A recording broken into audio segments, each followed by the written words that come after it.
kanan kiri, putar-putar jari, kanan kiri, kanan.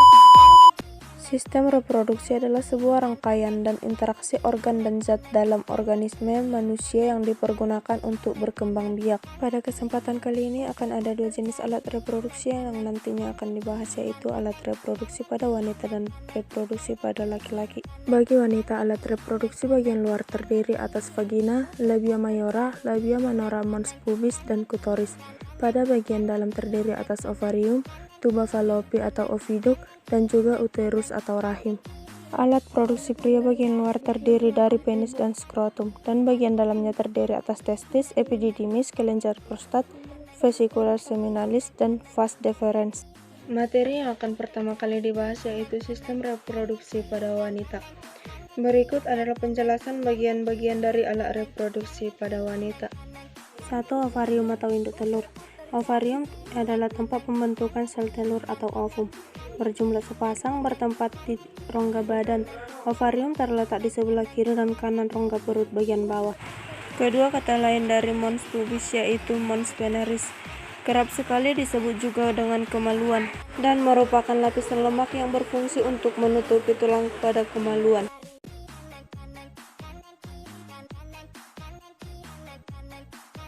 Yang ketiga yaitu tuba fallopi atau saluran telur. Merupakan saluran yang berada pada kanan dan kiri rahim sepanjang kurang lebih 10 cm. Menghubungkan rahim dengan ovarium melalui fimbria. Memiliki ujung yang satu bermuara di rahim dan ujung yang lain merupakan ujung bebas dan yang terhubung ke dalam rongga abdomen. Yang keempat yaitu uterus atau rahim. Uterus adalah wadah untuk rahim, memiliki berat sekitar 30 gram, tersusun dari lapisan otot-otot yang kuat. Otot pada uterus memiliki sifat yang elastis, sehingga bisa berkembang dengan mampu memempang janin pada saat kehamilan. Yang kelima, vagina.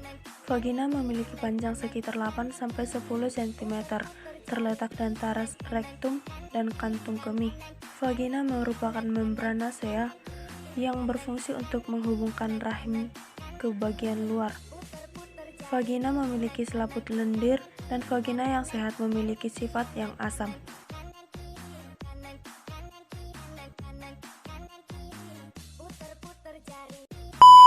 Materi selanjutnya yaitu hormon pada sistem reproduksi manusia. Hormon pada sistem reproduksi manusia yaitu sebagai berikut. Yang pertama yaitu progesteron, yang dimana dihasilkan oleh badan kuning atau korpus luteum di dalam ovarium, dan juga berperan dalam proses pembentukan lapisan endometrium pada dinding rahim untuk menerima ovum yang telah dibuahi. Yang kedua, testosteron, yang dimana hormon yang dihasilkan testis dan berperan dalam spermatogenesis dan penampakan ciri-ciri kelamin sekunder pada pria. Yang ketiga, laktogen, hormon yang dihasilkan oleh kelenjar hipofisis yang bersama-sama dengan progesteron merangsang pembentukan air susu. 4.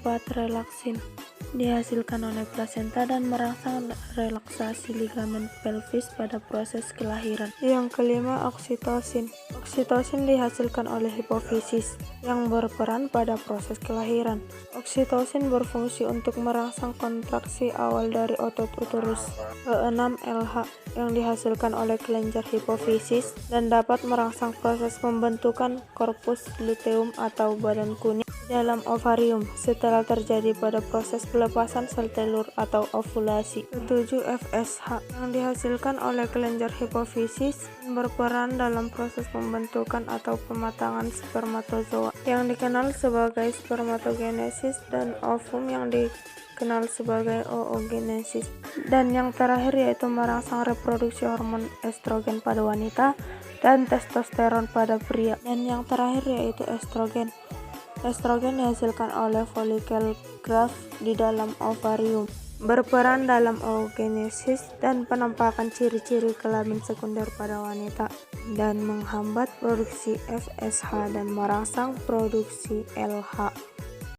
Materi selanjutnya yaitu proses fertilisasi atau proses pembuahan. Proses pembuahan atau fertilisasi adalah bertemunya sel telur dengan sel sperma untuk bersatu sehingga membentuk zigot, lalu menjadi embrio sebagai cikal bakal janin. Proses pembuahan atau fertilisasi pada manusia sebagai berikut. Yang pertama, ovulasi. Ovulasi yaitu keluarnya sel telur dari ovarium atau indung telur yang normalnya terjadi setiap bulan. Yang kedua yaitu sel telur berpindah ke saluran tuba falopi. Setelah keluar dari indung telur, sel telur berada di tuba falopi perlahan menuju rahim. Yang ketiga, meningkatnya hormon setelah sel telur meninggalkan folikel. Folikel dalam ovarium kemudian berkembang menjadi corpus luteum. Keempat, jika sel telur tidak dibuahi, jika tak ada sperma yang membuahi sel telur akan berpindah ke rahim dan hancur. Yang terakhir yaitu implantasi. Implantasi yaitu perpindahan sel telur yang sudah dibuahi ke rahim. Namun, sel telur yang telah dibuahi biasanya masih menetap di saluran tuba falopi selama 3-4 hari.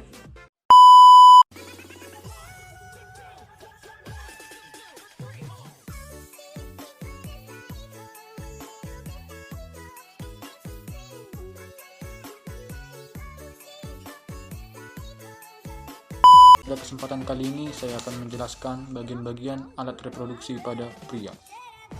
Alat reproduksi pada pria terdiri dari alat kelamin bagian luar dan bagian dalam. Alat kelamin bagian dalam terdiri dari testis, epididymis, vas deferens, prostat, vesica seminalis, dan kelenjar bulbouretral. Sedangkan pada alat kelamin bagian luar terdiri dari testis, penis, dan skrotum. Berikut saya akan menjelaskan tiap-tiap bagian pada alat reproduksi pria. Yang pertama yaitu ada skrotum. Skrotum merupakan alat yang digunakan untuk membungkus testis. Skrotum terletak di antara penis dan juga anus. Skrotum ada sepasang atau 2 biji, yaitu skrotum kanan dan skrotum kiri. Skrotum memiliki serat yang berasal dari penerusan otot luring dan dinding perut. Skrotum memiliki 2 fungsi, yaitu yang pertama, memberi ruang untuk testis agar dapat bergerak, dan yang kedua untuk mengatur suhu pada testis agar tetap terjaga. Bagian yang kedua yaitu ada testis. Testis merupakan organ kecil dengan diameter sekitar 5 cm pada orang dewasa. Testis berfungsi sebagai tempat pembentukan sperma atau spermatogenesis.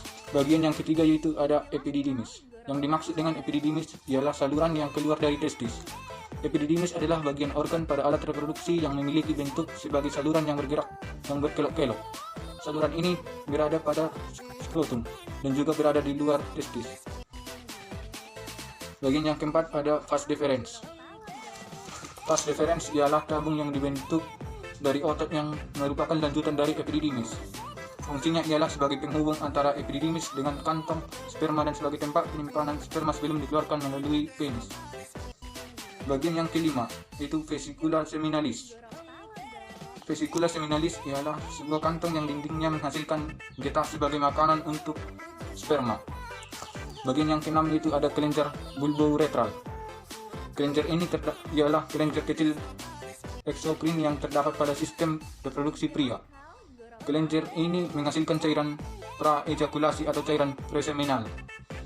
Bagian yang ketujuh yaitu ada penis. Penis dibagi menjadi 2 bagian yaitu batang dan kepala penis. Pada bagian kepala terdapat kulit yang menutupinya, disebut preputium. Pada bagian dalam penis terdapat saluran yang berfungsi mengeluarkan urin. Jadi fungsi penis ialah sebagai saluran pengeluaran sperma dan urin.